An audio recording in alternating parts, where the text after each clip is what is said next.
So here we are again underneath the magnificent oak tree, and what a beauty she is.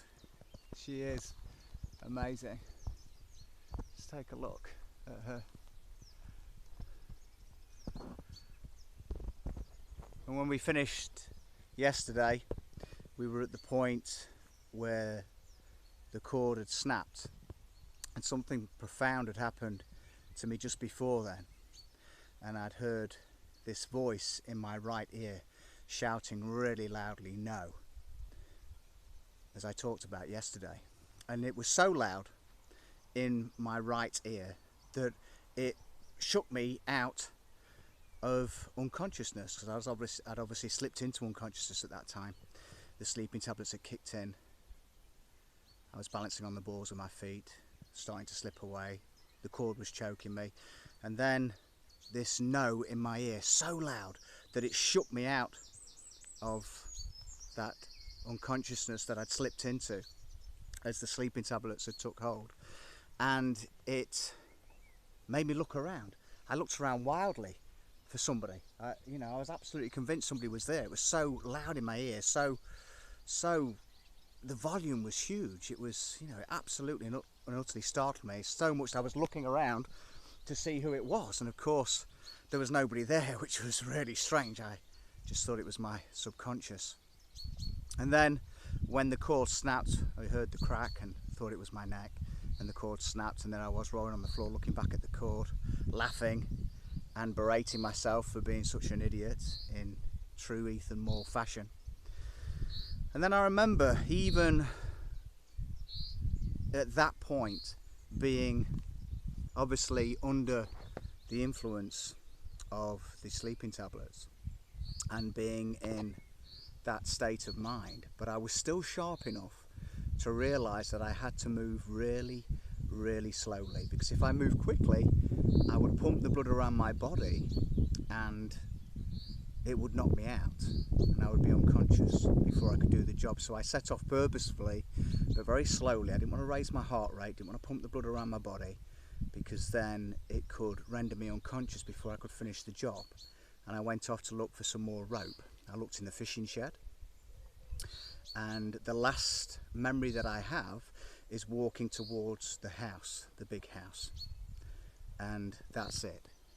Now I know what other people have told me, that my mother-in-law found me, and that was very traumatic for her. I was blue, completely blue, the cord still around my neck, choking off my oxygen. I was blue, unresponsive. An ambulance was called, and the air ambulance was called, and I was taken to a Lincoln County hospital. They found a tow rope in the kitchen. I'd obviously gone into the stables and had found this rope. I have no recollection of that at all, no recollection of getting back to the house. My last recollection was of walking past the fishing shed, having looked in there and realising there was nothing in there that I could do or find to finish the job.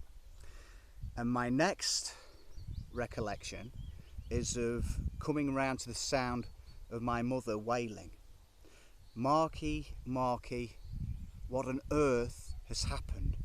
What on earth has brought my son to this? Of all my children, never ever you." And I will always remember those words. They're the first words that I remember. And I didn't realise it at that time. And there's obviously a lot more to the story, but I didn't realise it at the time. But when that cord broke, it was like the umbilical cord breaking on that old life, that old me, and being reborn into a new one.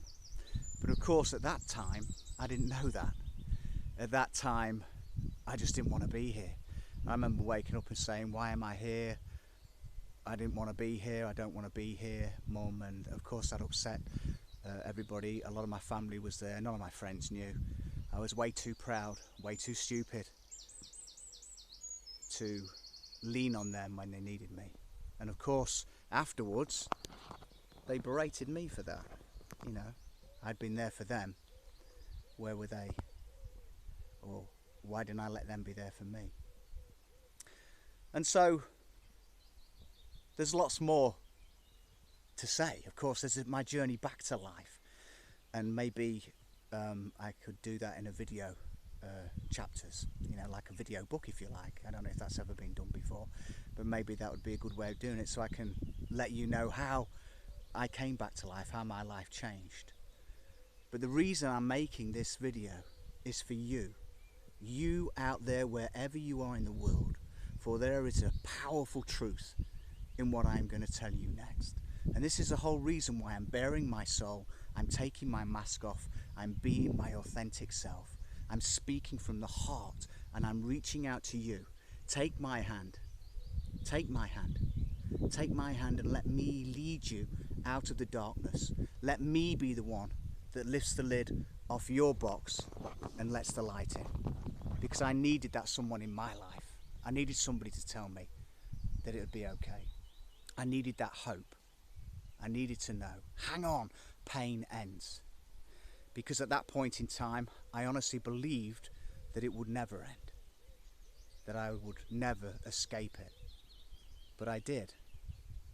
And let me tell you this, and let it sink deep into your subconscious mind, and let it resonate with you, for it is the truth, the bright, shining light of truth, the Ethan Moore light of truth.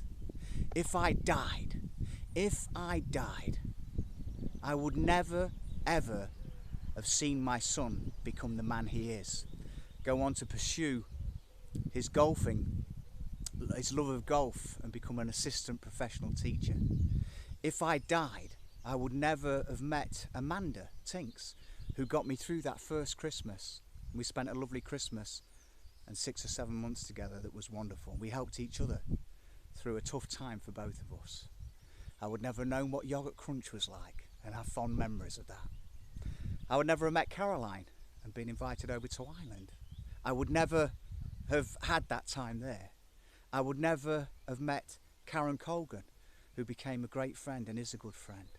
I would never have met Emma Brewer, who again has been a good friend. We've had enjoyed many of our walks and runs together.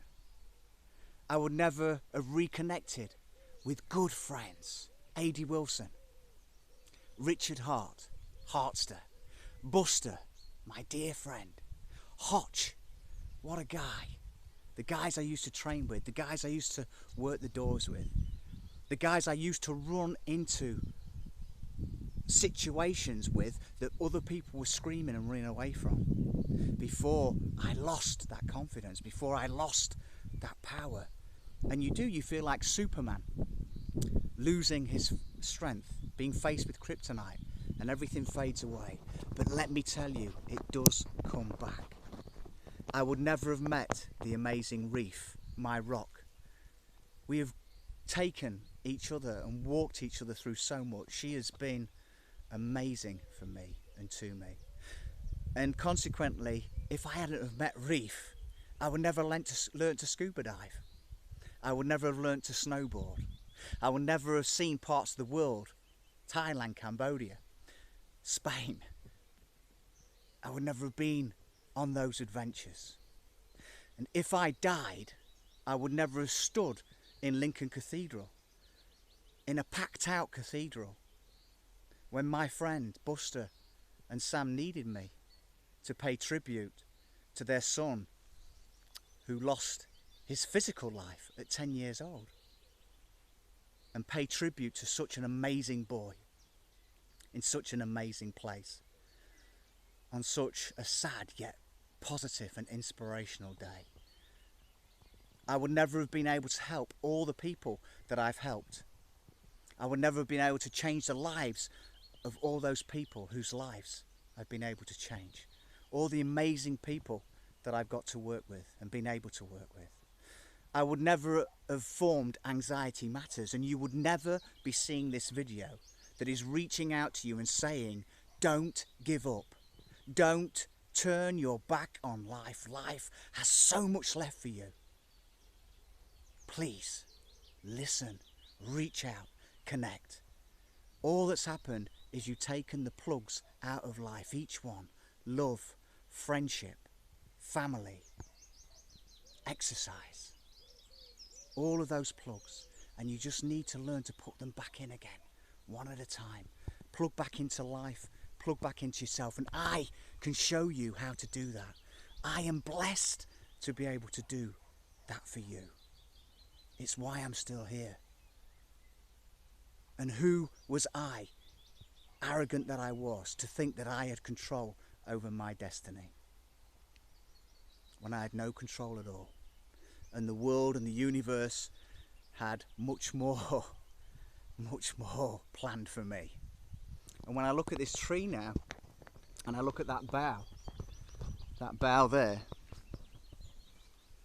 and I look at that bough and see how it's withered away when it used to be so strong. And I wonder if it took something from me. You know, it took that badness out of me. It took something out of me and took it on board itself. You know, and I love to just touch this tree and feel this tree and feel her energy and what she did for me that day. You know, and you can believe whatever you want to believe. That's your bag, and I don't mind that. But I know that there is more than me. I know that there is more than you. I know that there is more than this. That we are all connected to each other. I've never ever met a stranger in my life. And in turn, we're all connected to all living things. And in turn, we're all connected to the universe. There is great healing and great strength in you and around you. You just have to learn to accept that and tap into it and believe in it.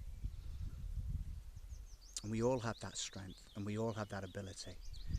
If I can do it, anybody can. So, reach out. Reach out to me, reach out to Anxiety Matters, reach out to the amazing and wonderful people there who all have their own stories and have their own journeys. It's a special place and you're a special person. Wherever you are in the world, you don't have to be invisible. There was a time in my life when I was invisible. And it's the word I use most often to describe that shelled out version of the man I once was. But I am stronger now, wiser now, more connected now, spiritually, mentally, emotionally, physically, than I have ever been in my life. And you can too. Take my hand. Let me lead you on this journey. Let me lead you out of the darkness and into the light. Lift that lid off your box and let the light in. And we can do this together. Bless you for listening. And this is real. This really happened. This is true. And what you're feeling from me now is absolutely and utterly authentic and real. I ask nothing from you. Nothing. Only that you listen and accept the truth. There is hope. There is light. There is life. And it is amazing. You just have to connect with it again. So let's do it together. You take care. I am listening to you. Bye-bye.